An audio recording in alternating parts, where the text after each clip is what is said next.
Байнгын хорон дээр бид нар бас яг энэ тогтолцоотой холбоотой асуудлаа нэг мөр шийдэж өгөхгүй бол яг нэг үлэхэд жоохон хөдөө орон нутагт үнэхээр асуудал бол энэ тогтолцоон дээр байна шүү. Хэвтэ босоо гэж бид нар ярьдаг. Би одоо бас байгаль орчин ажил сайдаар ажиллаж байсан. Одоо ч одон туяа сайдад яг энэ байгаль орчны асуудал хэвтэ тогтолцоо гэдэг орон нутгах удирдахтай холбоотой асуудлууд хүндрэлтэй байгаа яг нэг үлэхэд. Энэ тогтолцоо нэг мөр зүв байж чадахгүйгаас улбаатай гажуудлууд маш их гарч байгаа. Өнөөдөр бид нар уул нь нэгдмэл улс. Нэг харахаар ингээ холбооны улс юм шиг. Бүх аймаг нь өөрийн гэсэн далбаатай, эмблемтэй, хүний нөөцийн бодлогоо бид нар тусдаа одоо боловсруулж тогтоох ёстой гэдээ ингээ яриад байдаг. Яг улс төрчдийн л асуудал л да нэг талтай. Тэр нэг агентлаг хэдэн агентлаг орон нутагт байгаа тэн дээрээ тодорхой хэмжээний томилгоо хийгээд тэр төсөв мөнгөний зарцуулал гэсэн бодолтой байд юм шиг. Гэтэ бид нар энэ нэгдсэн том бодлого суур шин чанараа харахгүйгээр энэ салбарын хөгжлийг улс их орны хөгжлийг харах боломжгүй байхгүй.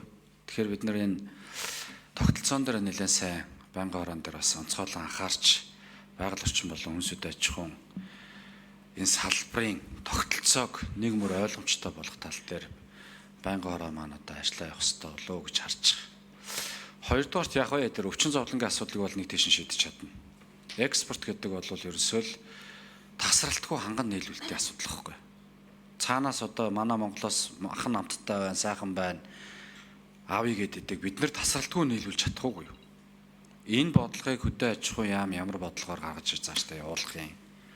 Аж ахуйн нэгжүүд дээр тулгуурласан системээ одоо жишээлх юм бол зөвхөн нүүдлийн мал аж ахуй малчт дээрээ суурилсан биш. Нөгөө талдаа нөгөө эрчимжүүлсэн мал аж ахуй дээрээ махны чиглэлийн төрөлцсөн эсвэл одоо кластер гэдэг юм. Ямар байдлаараа бид нар цаашаа энэ нийлүүлэлтийн бодлогыг тасралтгүй доктортой барьж явах боломжтой вэ гэдэг энэ тооцоо судалгааг л их сайн гаргаж улс орнуудтай харилцаж явахгүй бол нэг тасар нь, хоёр тасар нь, гурав тасар нь тэгэл манай улсаас маха авахаа болиол эхэлнэ. Гуравдугаарт Бачаргал гишүүн хэлсэн түрүүн бас хариулсангүй гэж харлаа. Уул нэг чухал санаа хэлсэн. Дотоодод худалдаалагдж байгаа махны үннээс дотоодод одоо нийлүүлэгдэж байгаа махны үннээс бага үнээр гадаад руу бид нар яг махаа нийлүүлээд байх шаардлага байгаа мó? Энэ дээр ямар бодлого явуулах ёстой юм бэ гэд асуужсэн. Тэгээ энийг бол бид нар бас ер нь цаашдаа үзүүд аж ахуйн үйлдвэрийн яамны үед салбарын хэмжээнд бас ботгол ёстой асуудал нэг. Мэдээж одоо эдийн засгийн суур асуудалтай холбоотой юм яригдах бах. Тэгэхээр ийм гурван асуудал дээр бол одоо байгаль орчин хүнсэд аж ахуйн байнгын хороо хүнсэд аж ахуйн үйлдвэрийн яам маань аль алилтаа хамтраад ажиллаа цаашдаа явах ёстой болов уу гэж харж байгаа. Баярлалаа. За замирэг шүүклээ.